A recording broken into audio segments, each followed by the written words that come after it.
天一开始变成一个人坐，车窗非要把孤单反射，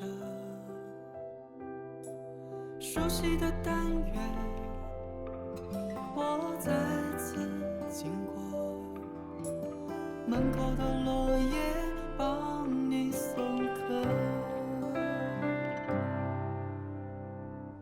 有一种失落来得茫然无措，追随你突然的冷漠，开始的无话不说到无话可说，谁把谁丢在有一种失落，心里一样顿挫，像开始前的心路颠簸，情感的不安焦灼，当说谁更刻薄。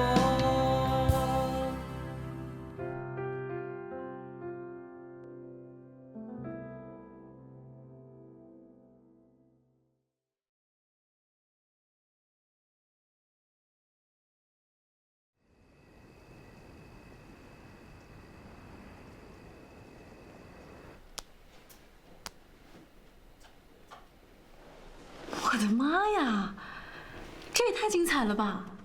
这个宾礼单是7号，难怪 Melo 在8号去酒店找了艾薇。真没想到啊，平时走路带风的艾薇，竟然能遇上家暴。我早就觉得艾薇跟常晓峰他们之间有事儿，没想到他们在公众面前演了这么久的恩爱夫妻。这演技，不当演员可惜了。这件事情只要一公开，艾薇人设必崩。她可是彻底凉凉了。跟艾薇斗了这么久，我终于拿了一把王炸。哎，贝贝，赶紧联系各大营销号，说有猛料。没问题。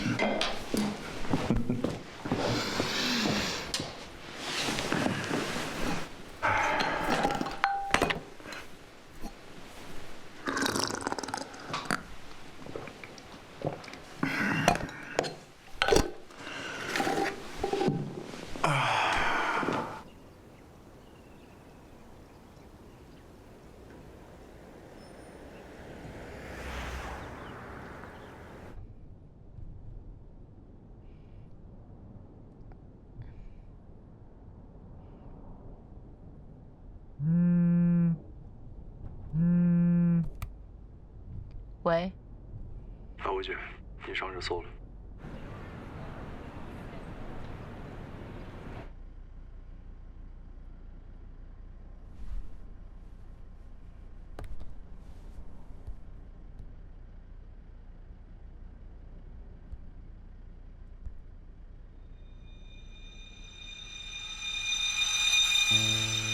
艾薇跟陈浩峰不是一直都很恩爱吗？怎么会发生家暴这种事情呢？对啊，我也不相信。妈呀！我一直以为艾薇婚姻很幸福，艾薇一直在骗我，都是假的呀。他跟陈浩峰是这种人也好意思这艾薇跟陈浩峰他俩是橱窗夫妻，在给咱们立完女人设。他和陈浩峰早就玩完了。你没病啊你！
我一直以为艾薇姐的婚姻就是完美典范啊，怎么可能是橱窗夫妻？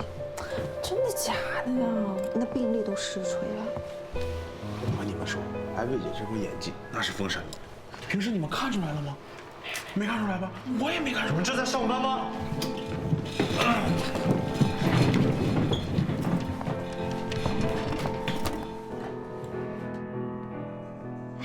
你们看新闻了吗？啥玩意儿？这边的事儿。知道这事儿，这个事儿。就是啊，就艾薇姐。艾薇把这事儿。哎，艾薇姐怎么来了？她真的戴着墨镜呢。哎，真被家暴了。好像真是她。哇，好像真是。是，您放心，艾薇要是来了，我一定让她给您个说法，好不好？放心，哎呦，艾薇，你可算是来了，我一早接了20-30个电话了啊。你就告我一点，网上爆料那事儿到底是真的还是假的？必须是假的。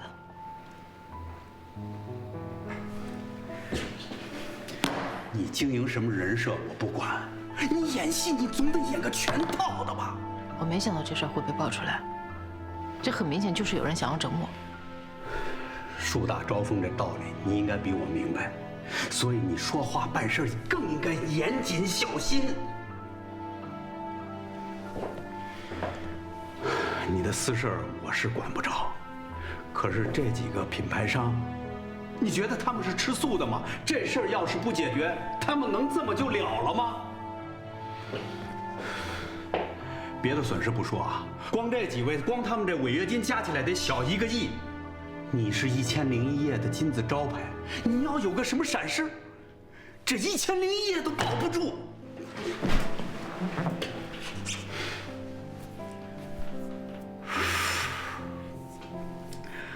打算怎么解决这个事儿啊？我会想办法的。艾薇，你那2亿投资是我在董事会争取来的，这投资才到几天就出这么档子事儿，你叫我怎么面对他们？我怎么跟那几个股东交代？我知道了，李总，不会连累你的。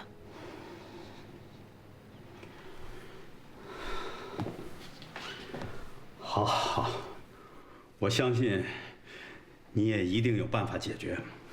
3天时间 ，OK？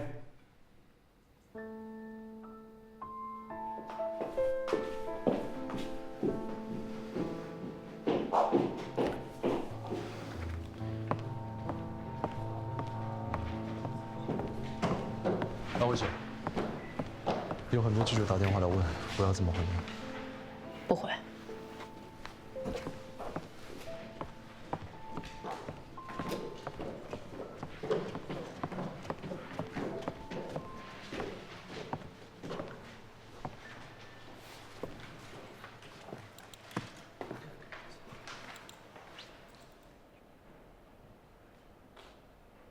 艾薇姐，你怎么了？今天的事儿只是一次意外，好吗？那你以后打算怎么办？再说吧，你不用操心了。我承认我有点小心机，但有心机一定是错事儿吗？在这个行业里，如果没有心机的话，怎么活得下去？怎么证明自己的价值？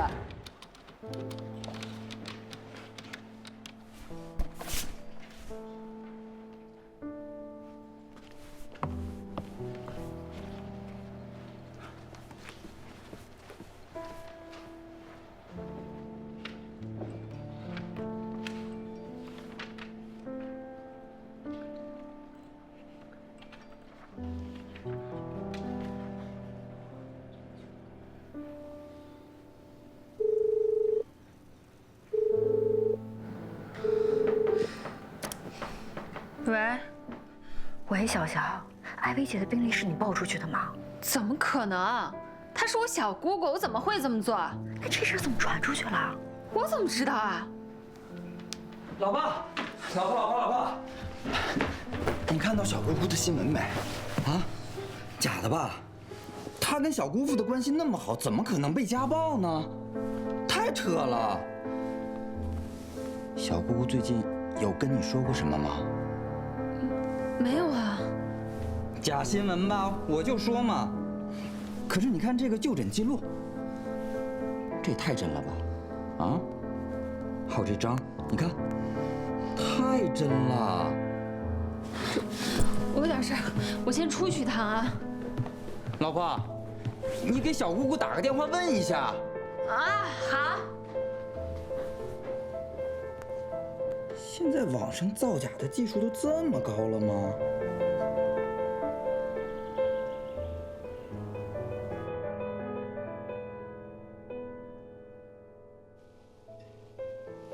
我是真没想到在你身上会发生这样的事情。别用这种眼神看我，我不习惯。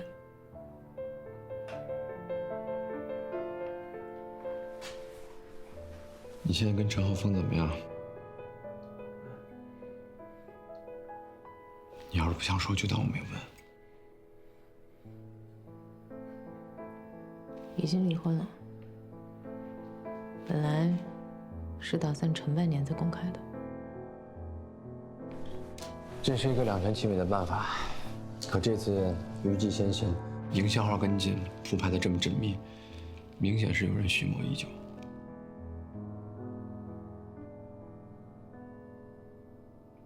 这件事还要别人知道吗？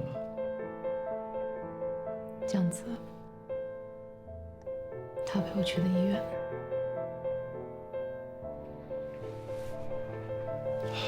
他不是这样的人，他也不会这么做的。就算你们之间有什么不愉快，他也绝不会是那种背后捅刀子的人。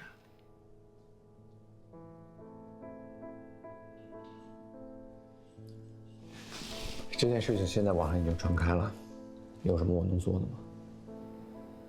现在爆出来最有价值的就是那张病历单，其他的都是看图说故事。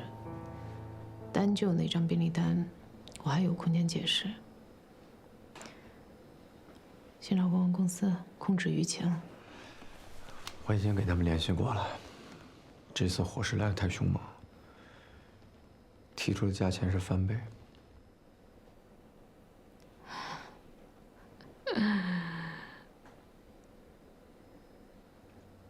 还真是趁火打劫。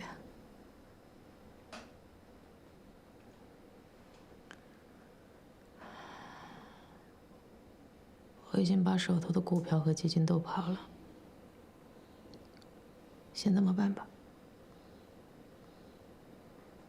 好，我这就去拿。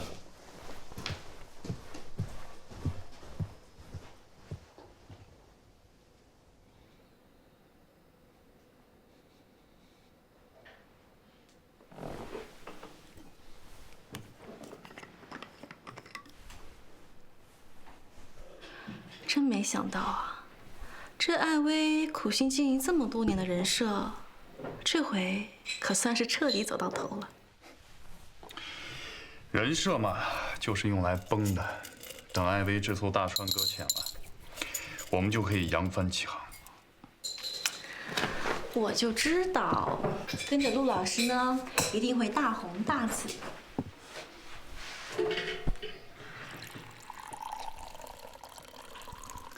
不过陆老师，这么私密的料，你是怎么挖到的？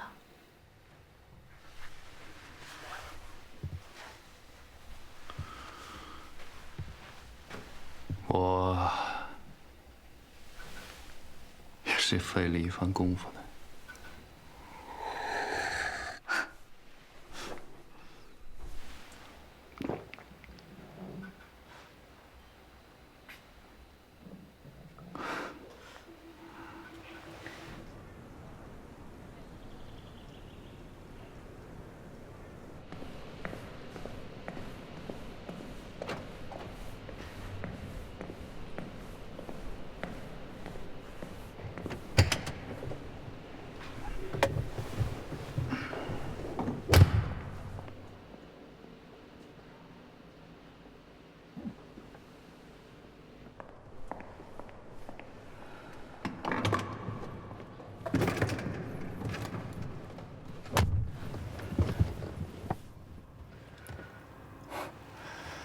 怎么这么着急到公司找我？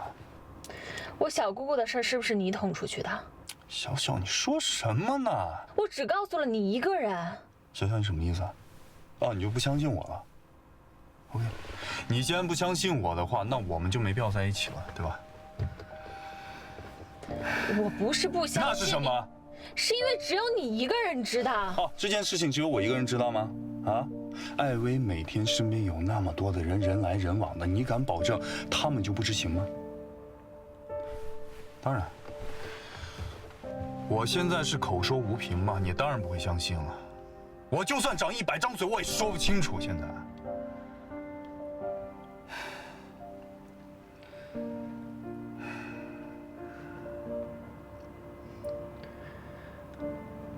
真的不是你吗？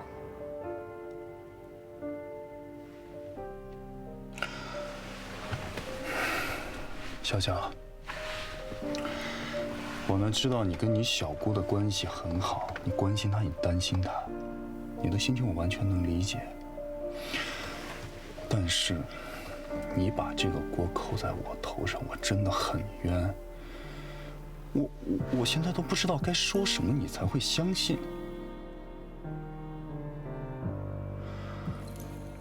小小，从咱俩认识到现在，我所做的一切是不是都是为了你？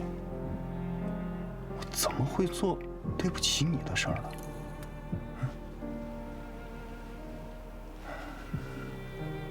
虽然我跟你姑姑是同事，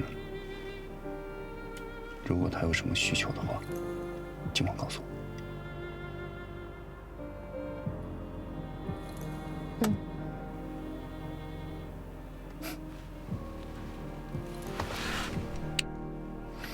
我送你回家。好。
艾薇姐，有事吗？这件事情被爆出来，我也很意外。是吗？我不知道该怎么跟你解释，我也没办法证明这件事不是我干的。但我希望你能够相信我。我只相信趋利避害是人的天性。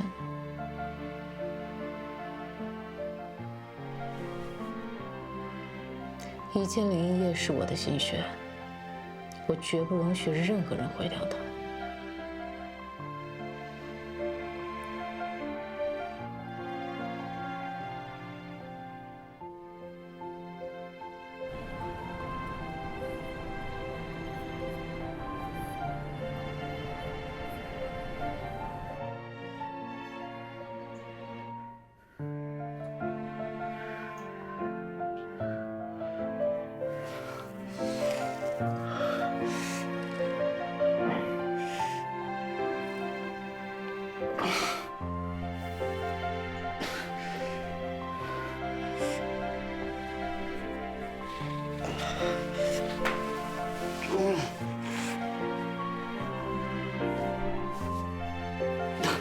艾薇跟陈浩峰不是一直都很恩爱吗？怎么会发生家暴这种事情呢？对啊，我也不相信。妈呀！我一直以为艾薇婚姻很幸福，艾薇一直在骗我，都是假的呀。她跟陈浩峰秀恩爱都是假的。这种人也好意思出婚姻之道？这艾薇跟陈浩峰，她和陈浩峰早就玩完了。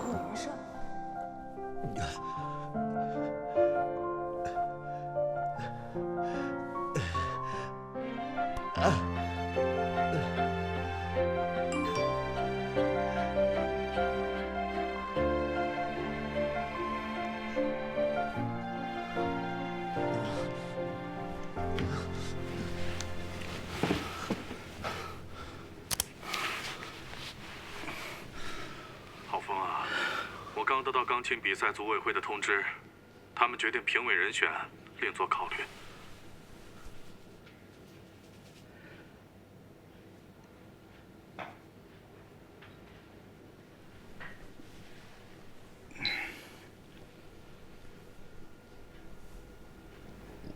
琴弹不了了，才去做的评委。现在评委也不让我干了，这是把我所有的路都给堵死了。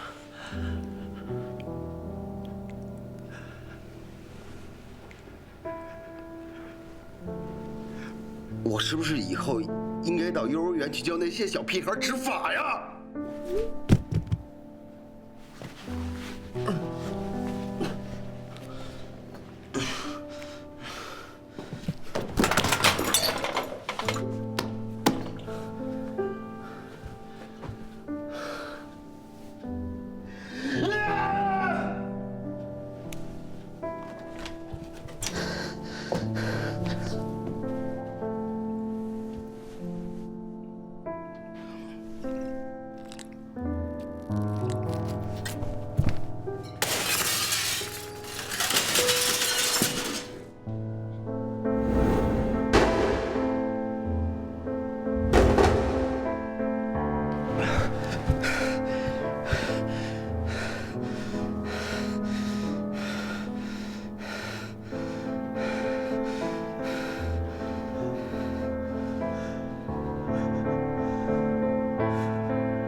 这么说，艾薇被家暴是真的了。嗯，这件事情他不想让很多人知道，所以当时我一直没告诉你。这个我理解。可这事儿对你们1001夜有影响吗？当然了，那些广告商都来找艾薇麻烦了。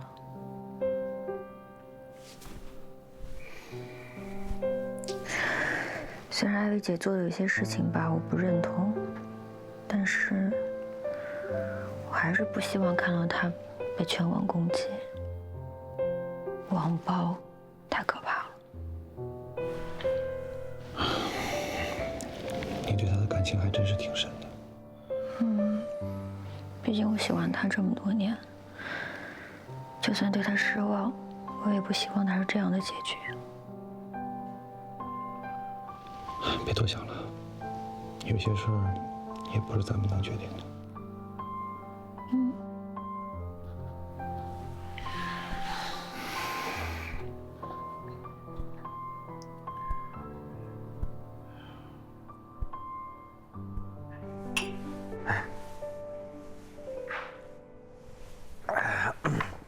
陆老师，你怎么突然想到找我喝酒啊？艾薇事儿你怎么看？您真看得起我？这种事儿，我哪敢提意见呢？是不敢，还是没想过？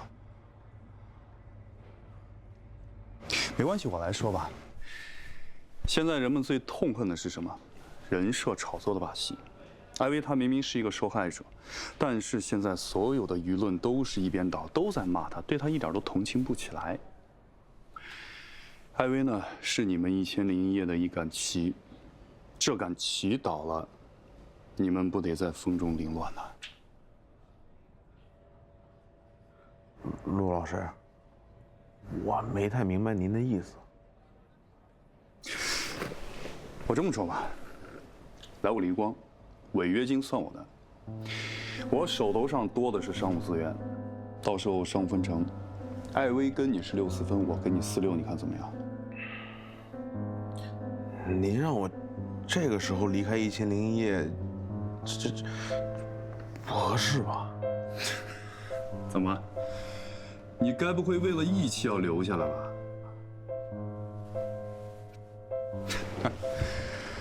兄弟，义气呢，那都是小孩子玩的把戏。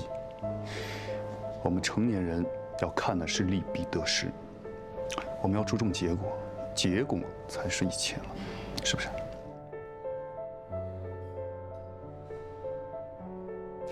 这样，你来我离光，我再给你一部分股份，到时候你就不再是一个 UP 主，你是股东，你是老板。嗯？这是，你现在还没有女朋友吧？啊。你在我这儿干上1、2年，不就什么都有了吗？你得为你自己将来做打算。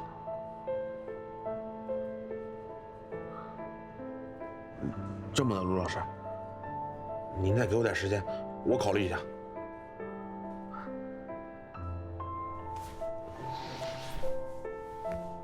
良禽择木而栖，识时务者为俊杰。这个道理古人都说了1800多回了。我离光能给你开出这样的条件，我相信别的 MCN 公司一定不会给你的。毕竟机会可不是天天都有的。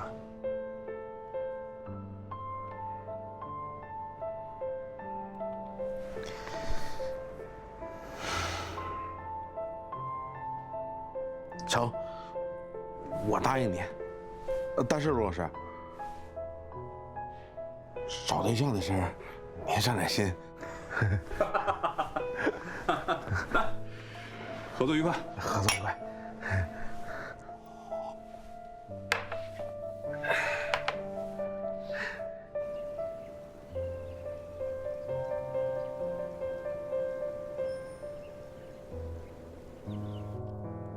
艾薇被家暴事件今天持续发酵，艾薇方态度强硬，发布律师函辟谣，陈浩峰尚未露面表态。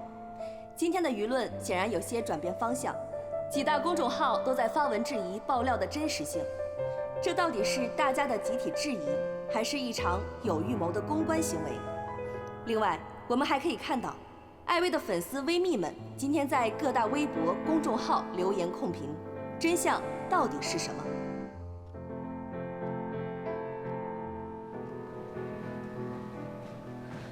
陆老师，这艾薇控评有一手啊，肯定是花了不少钱。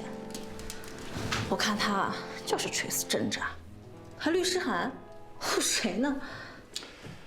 表面文章总是要做的，坐以待毙，束手就擒，那绝对不是艾薇的风格。陆老师，这回到底能不能把艾薇锤死啊？锤，这个词儿我喜欢。你觉得艾薇她现在还有机会翻身吗？1001夜现在已经是风声鹤唳了，就算她艾薇能喘过这口气，她1001夜也得玩完。人心都散了，这个队伍怎么带呀？也是啊。你就放心吧，现在舆论基本是对半开，各说各有理，就看大家相信哪边了。爆料你的人，还有什么别的可实锤的吗？应该没了，不然早就爆出来了。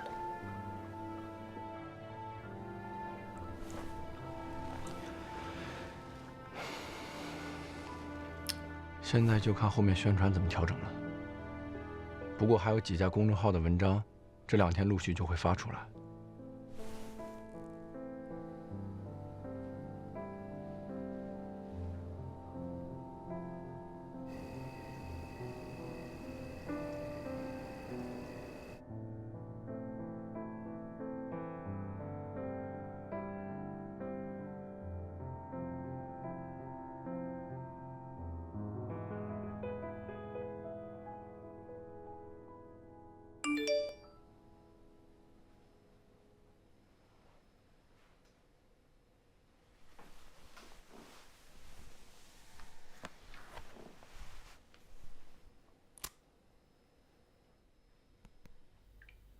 我有办法解决我们的危机。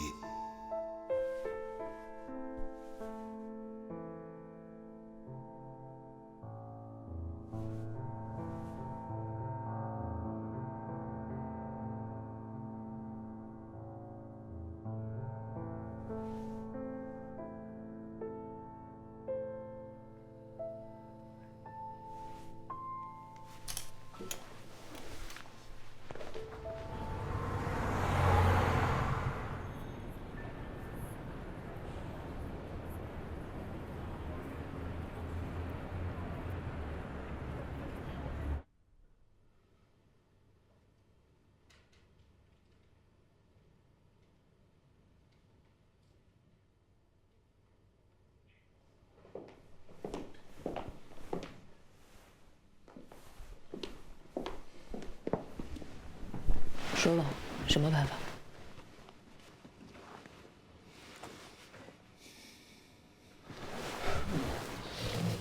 给你看样东西。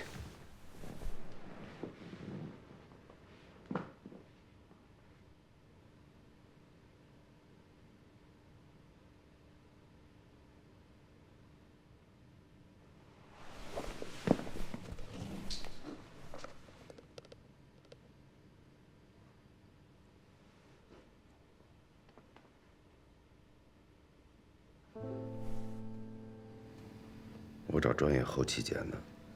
你疯了吧？他跟这事没有关系。我知道他跟这事没有关系，我也不想把他牵扯进来。可是现在没办法，我们没路可走了。你这2天的日子好过吗？你有更好的解决办法吗？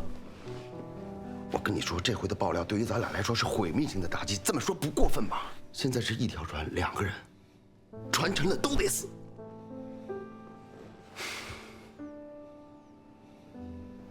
海伟，这个视频是唯一的救命稻草。1001夜是你多年的心血，你也不想眼睁睁地看着它彻底毁掉吧？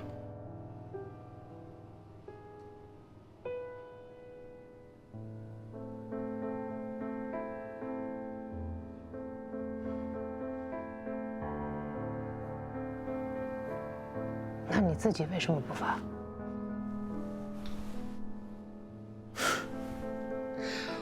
我现在站出来说话，没有人会信。你再怎么说是受害者呀，你不一样。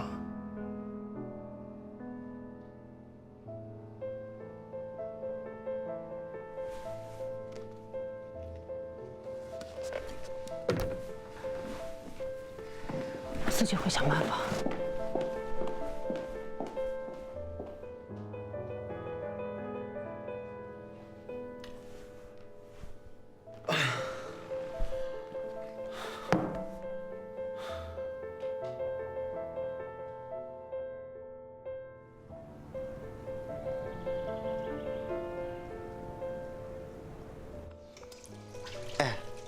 你听说没？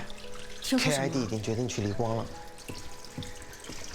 陆离跟我说过了，开出的条件很诱人。那你怎么想？艾薇姐现在自身难保，我们难免受牵连。我想跟着陆离签约去离光。你呢？我也有这样打算。艾薇姐，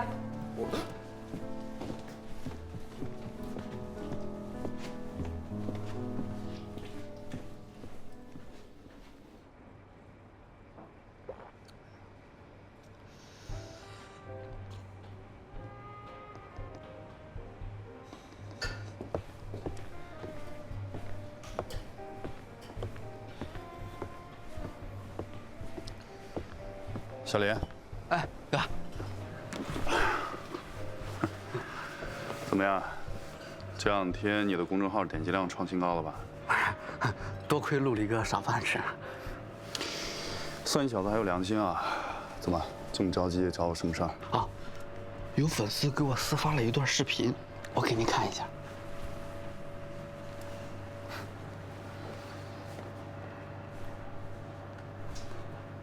那天晚上，有人看见有一个女孩同艾薇一起去了医院。你看看，这个女孩是不是你们公司1000零一夜的酱子？没错，就是他。啊，这么说来，是酱子送的艾薇去的医院。那他应该知道艾薇跟陈浩峰现在的情况。如果他能站出来，那可就精彩了。人证物证俱在，艾薇啊，再就没法狡辩了。少康，你说没错。要想这把火烧开了，就得在火上加点油。可是，他是艾薇签了的人，他能站出来捅自己老板刀子吗？你真以为他们都铁板一块儿？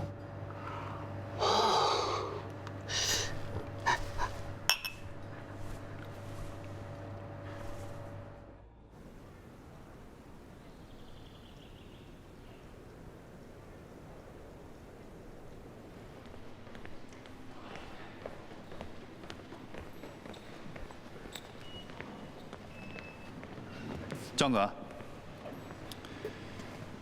现在有没有空？想跟你聊聊。怎么样？最近你们1000零一夜的这些博主日子都不好过吧？城门失火，殃及池鱼啊！陆总这么闲的，这么关心我们1000零一夜的博主啊？确切的说，我是关心你。你之前做的视频我看了，挺好的。你很会抓住观众的情绪，更难得可贵的是，你有自己的立场和态度。只不过很可惜，到头来还是被资本绑架了。你这种无力感，我很明白。对于一个创作者来说，失去了表达的自由，就像断了翅的白鸽。我真替你感到不值。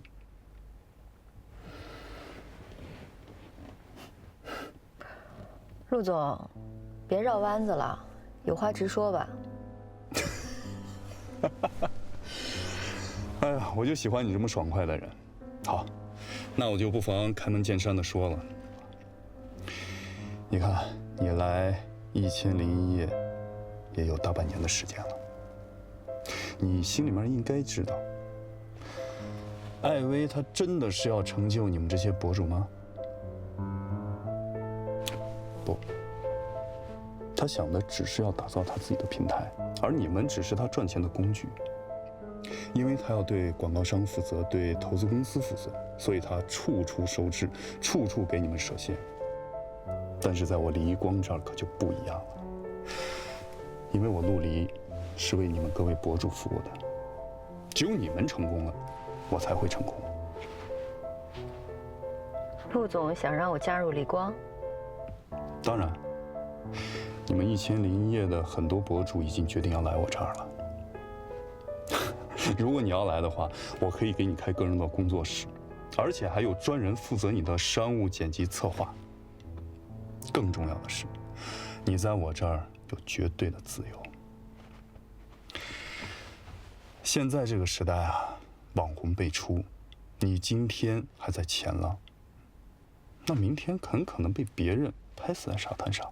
所以你要在最短的时间内做出你最大的输出，这一点我可以帮你。这个条件听起来确实挺诱惑人的哈。当然了。哎呀，酱子，你是一个聪明人。俗话说，君子不立危墙之下，但是艾薇这堵墙很快就会倒塌。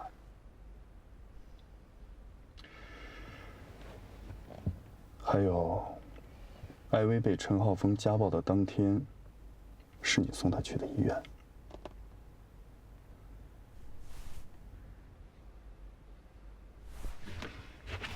我这里草拟了一份合同，你可以先看看。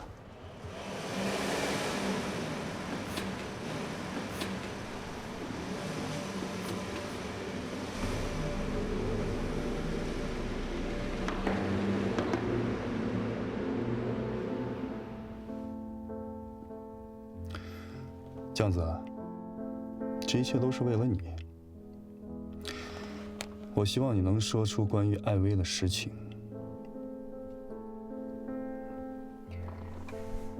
陆总，你的心意我领了，但不管什么条件，我都不会出卖艾薇。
艾薇姐，我听一些营销号的朋友说，陆离联系了他们，说还有更实锤的料要爆。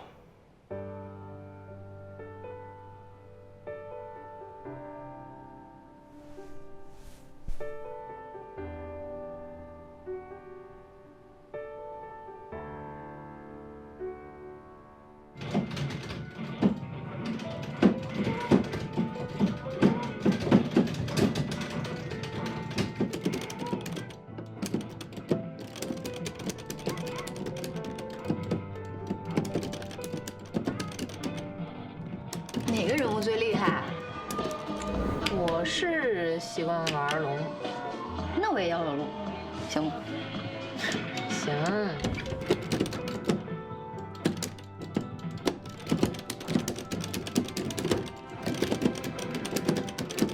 哪个女孩不想成为艾薇呢？还有哪个女孩不想拥有艾薇的同款钻戒呢？可是海瑞温斯顿说过，这个世界上没有2颗一模一样的钻石。那是陈老师太有钱了，我们想买买不了。感谢艾薇缺席，她那套陈词滥调我都听腻了。听说有不少闺蜜啊转粉降子了呢。长江后浪推前浪，前浪拍死在沙滩上。艾薇的客厅这个节目能否让那个酱子多主持几期啊？我一直谨记艾薇老师的教诲，把这些准则当成我做自媒体的初心。我也希望1001夜的博主们能永远记得自己的初心。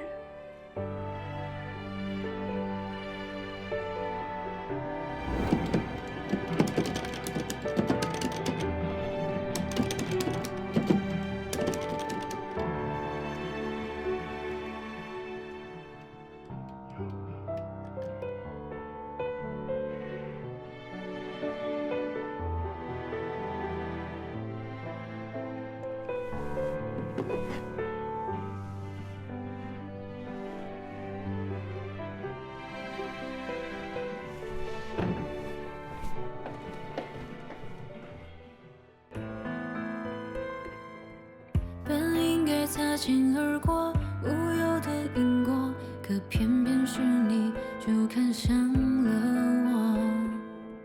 命运的刁钻角度，有谁不无辜？可也不必要轮流着让步。你我之间好像海上满起大雾，没有了光，再看不见最当初的月亮。还在彷徨，还在抵抗，抵抗着我对你的想。人海之中，终于散场，在人海里相遇，终究归还人海。不如你不爱，不如不见，不如不爱。就当是那月光丢失了它方向，像我一样。在人海里相遇，终究归还人海。终于这热爱，终于苍白，终于腐坏。人海里遇见你，是遇见的可惜，避之不及。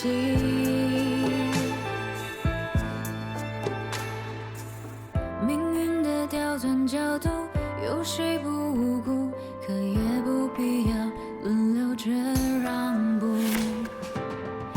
之前好像海上满期待我没有了光，再看不见最当初的月亮，还在彷徨，还在抵抗，抵抗着我对你的想，人海之中终于散场，在人海里相遇，终究会换人海。不如你不爱，不如不见，不如不爱，就当是那月光丢失了它方向，像我一样。在人海里相遇，终究会换人海，终于这热爱，终于苍白，终于腐坏。人海里遇见你，是遇见的可惜，避之不及。